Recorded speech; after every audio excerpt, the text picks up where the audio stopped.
এই প্যাডটা এখানে নিচে লাগিয়ে দেওয়া হলো, স্ট্রিপ ডাউন এইভাবে। এই যে এবার এটাকে দিয়ে ঘর মোছা যাবে।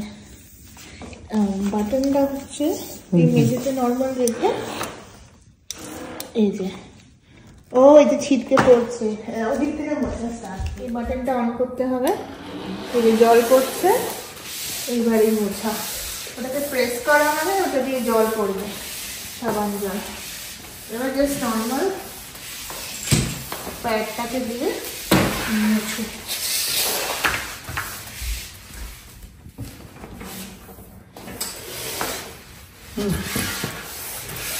সুন্দর জিনিসটা গো, নর্মাল ভ্যাকিউমের মতো করে এটাও মুছে না, যে নোংরাটা এই প্যাডের মধ্যে লাগছে, দেখা যাচ্ছে খুব নোংরা হয়েছে। হ্যাঁ, এবার হয়ে গেলে জাস্ট এটাকে একদিন দুদিন ইউজ করো, বা যদি বেশি নোংরা হয় একদিন ইউজ করে ফেলে দাও।